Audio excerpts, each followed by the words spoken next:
A seguir, um guia feito por mim, e pelo Carlos, sobre a impermeabilização da caixa d'água de concreto. O tipo de impermeabilização depende da localização do reservatório. Sendo assim, como direcionar a melhor escolha do sistema de impermeabilização da estrutura?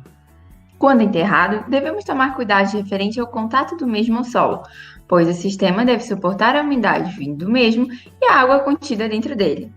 Já nos elevados, deve-se levar em consideração que as estruturas sofrem movimentação pela variação da temperatura e pela ação dos ventos. Vamos lá! No caso de termos reservatórios enterrados, a impermeabilização pode ser do tipo rígida, como as de cimentos poliméricos, que são revestimento permeabilizante bicomponente à base da dispersão acrílica, cimentos especiais e aditivos minerais de excelentes características impermeabilizantes, com perfeita aderência e excepcional resistência mecânica. Ou então, os cristalizantes, que são um silicato que ao misturar com a água e com toda a alcalinidade do cimento, acaba se transformando em hidrossilicato. Ou seja, uma parte do pó se transforma em um cristal insolúvel em água que preenche os poros do concreto, tornando-o impermeável. Seu principal diferencial é o fato de penetrar em grandes profundidades e não apenas na porosidade superficial. Além disso, é disponível em versão para aplicação em forma de pintura ou também como aditivo no momento da concretagem. Já nos reservatórios elevados, recomenda-se um impermeabilizante flexível, como, por exemplo, a manta asfáltica, que é um sistema pré-fabricado indicado para a impermeabilização de estruturas sujeitas a movimentação e fissuras, confeccionado à base do composto asfáltico modificado por polímeros e estruturantes em poliéster, polietileno ou véu de fibra de vidro. Sendo assim, decidimos nos aprofundar nos reservatórios enterrados. Portanto, indo mais além, abordaremos a seguir a impermeabilização à base de cimento polimérico, pois são sustentáveis e garantem elevado grau de impermeabilização, ponto positivo frente às necessidades do reservatório enterrado. Para a impermeabilização com esse método, tem os devidos materiais em mãos. Revestimento impermeabilizante bicomponente, ou seja, uma resina formada por polímeros acrílicos emulsionados, somada a um pó cinza que é um cimento especial ativado com impermeabilizante plastificante. Cimento de pega ultra rápida para tamponamento de iodo de água. Emulsão adesiva à base de resinas especiais de alto desempenho para aderência da argamassa de regularização ao substrato. Selante elástico de baixo módulo, monocomponente e isento de isocianato. Aditivo elaborado a partir de resinas naturais que, adicionadas à argamassa de cimento e areia, conferem características de plasticidade, trabalhidade e aderência. Tela de poliéster especialmente desenvolvida para auxiliar na impermeabilização de trincas e fissuras.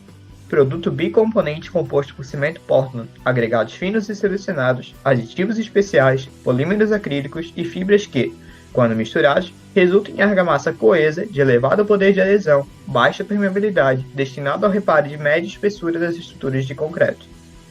Revestimento bicomponente à base de resina epóxi, isento de solventes, formando uma película impermeável semiflexível e de excelente resistência mecânica e química.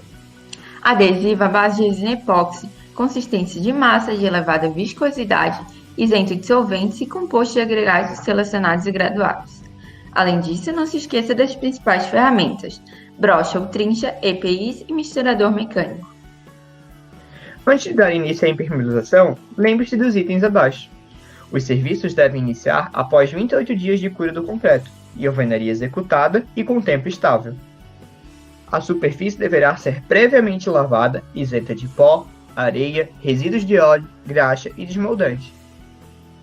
Antes da preparação da superfície, execute o teste de carga d'água por no mínimo 72 horas para acomodação da estrutura e verificar eventuais aparecimentos de trincas e fissuras.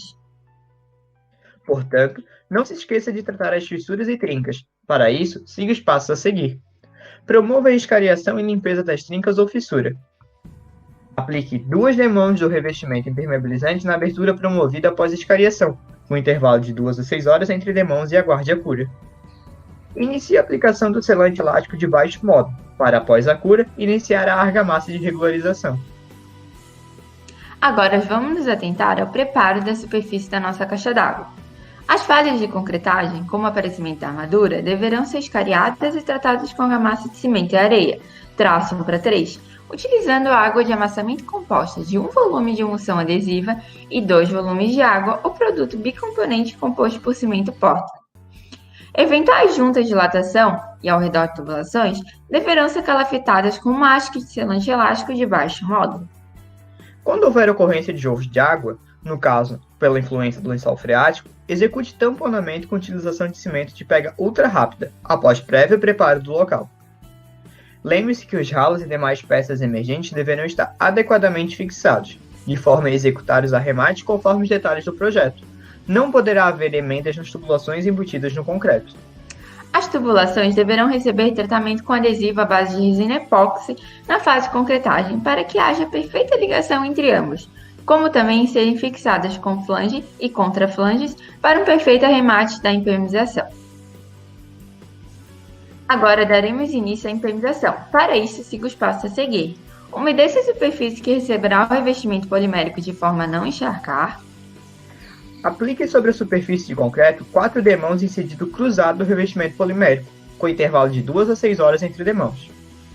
Na ocasião da aplicação da segunda demão do revestimento polimérico, coloque uma tela de poliéster, malha 2 por 2 mm, nos rodapés, aguardando a secagem por igual período. Dependendo da temperatura ambiente, se a demão anterior estiver seca, molhe o local novamente. Em regiões críticas, vede-as com selante elástico, após a secagem completa do revestimento polimérico. Nas juntas de concretagem meias canas, reforce o revestimento polimérico com incorporação de uma tela de poliéster, logo após a primeira demão. Não aplique o revestimento impermeabilizante sobre a massa de regularização que contenha cal ou hidrófugo. Caso seja necessária a extração destes, substituir por aditivos elaborados a partir de resinas naturais. Após a finalização, aguarde no mínimo 7 dias antes de encher o reservatório, conforme condições de temperatura ambiente, umidade relativa e ventilação. Promova a sanitização do reservatório, lavando previamente com sabão neutro e vassoura de pelo. Não se esqueça de desprezar o primeiro carregamento de água. Por fim, recomenda-se promover o carregamento do reservatório de forma gradual, respeitando 1/3 ao dia. Agora, vamos falar brevemente sobre o investimento necessário para a implementação deste impermeabilizante. De acordo com o Sinap, a impermeabilização custa em média R$ 35,35 por metro quadrado e os principais insumos, como trincha, a R$ 4,40, a argamassa polimérica a R$ 2,26 por quilo e a tela por R$ 22,07 por metro quadrado. Porém, de forma a detalhar mais a composição do custo desse tipo de impermeabilização, foi encontrado o orçamento descrito pelo CEINFRA, no qual sairia R$ 36,14 por metro quadrado. Para melhor entendimento do mesmo, recomenda-se a leitura do nosso material. Por fim, as normas a serem seguidas são NBR 9575 de 2010, a NBR 15575, parte 1 de 2020 e a NBR 11905 de 2015. As nossas referências são essas. E agradecemos a atenção e deixamos o material à disposição de todos.